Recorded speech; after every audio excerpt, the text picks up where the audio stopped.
So Pete, Super Mario Run finally came out. You've been playing it for quite a bit already. Is this the mobile Mario experience you were expecting? Sort of. I mean, we were shown a glimpse of the game, and I understood this is a persistent runner, not an endless runner. Yes. Because you do have, distinct levels that you are completing as Mario. And, it looks like the new Super Mario Brothers games. Mario has a lot of different animations, and with just one little press of the screen, depending on where he is in relation to the ground or in the air or enemies, he can do a lot of different animations. So it does kind of feel like a Mario game, and maybe unlike what we've seen on iOS before, because it is such an iconic franchise. But at the same time, I've played the game for a few hours, and I've already beat all the levels in the game. So what I'm left with is something that I didn't really expect, which is this sort of kingdom building aspect. And so let's start with how this game actually feels, because, at first blush, you were mentioning it's just one button tap, basically. Those are the only controls in the game.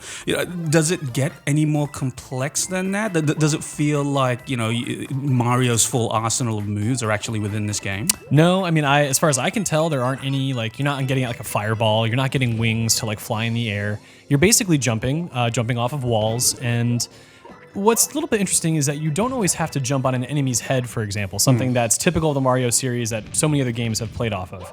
A small enemy, if you just let Mario automatically run into it, he will vault right over them.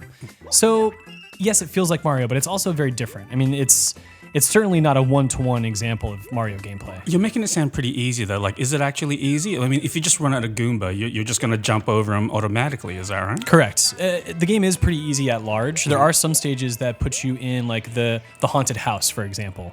So there, the rooms are sort of static. It's not scrolling automatically. But like the original Mario Brothers, when you run off one side of the screen, you end up coming out of the other. And so there are these small little puzzle challenges that you have to navigate while avoiding the ghosts, which will follow Mario automatically, and you can defeat them, but it's not that easy. You have to sort of jump and spin onto them. But again, the controls are sort of contextual, so if the timing isn't perfect, you might end up dying. Outside of those scenarios, the game is pretty easy. Like I said, it took less than 2 hours to beat every level. So where's the challenge in it, then? The challenge in it is perseverance, because there are things that you can unlock, including extra characters. There's obviously Mario that you start with. When you beat the game, you get Princess Peach. There's also Yoshi, Luigi, and Toad, I believe. And Toadette. So to get these characters, you need to go into the My Kingdom portion of the game, which, as you pointed out, is sort of similar to Neko Atsume, the popular Japanese mobile game where you populate a room and attract cats, or some area and attract cats. This is a very similar premise. You are trying to attract toads. So with the coins you earn in the game, you purchase, buildings, little pieces of scenery to place, and that's where your toads live.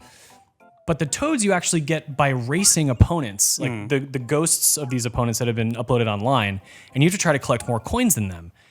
And there is a virtual audience of toads watching you, and so you have to impress them by getting more coins and pulling off moves. And this is the Toad Rally section of the game, right? Where it seems like that's where it's trying to give you that longevity, right? Because Yes. you can go in there, and basically it's a score attack, time attack against a ghost opponent, right? Yes, but you can't do it just endlessly. You have to spend what are called, I think, rally tickets, Toad rally tickets. And, first I should say that you have to buy this game. If you want to play all the levels in Super Mario Run, you have to pay $10, because after the third stage, the game basically says you cannot play until you give us $10. So it's free to download. Right. You get 3 stages, and then bam, $10. Free to start. So when you pay that $10, you also get some in-game item gifts, which include these Toad Rally tickets. Once you expend all of those, the only way to get them again, I believe, is through replaying old courses, but also you have these gift boxes that appear. And you have a bonus house in the My Kingdom. Every 8 hours, you can play a level where you have a chance to get a Toad Rally ticket. So it's sort of unclear to me right now, because I have so many Toad Rally tickets, and I'm just sort of, beginning to build My Kingdom out, what it's going to feel like when I run out, and if I will want to keep playing this game. It sounds like it's really tried to incorporate some of those mobile games type of aspects where, you have to try and, earn currency and, have this sort of forced time period on you to wait. Does it feel more like a mobile game or a Mario game that has some mobile elements in it?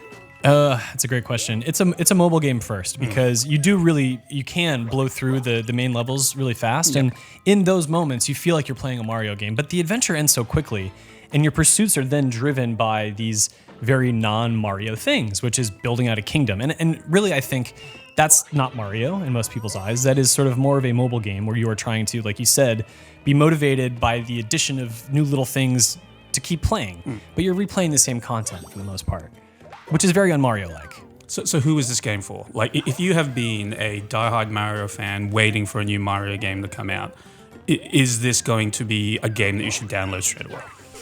That's a very difficult question. I am someone who has kept up with Mario for the last 30 years, and I immediately felt like this is a fun little experience, but I didn't want to pay $10 for it.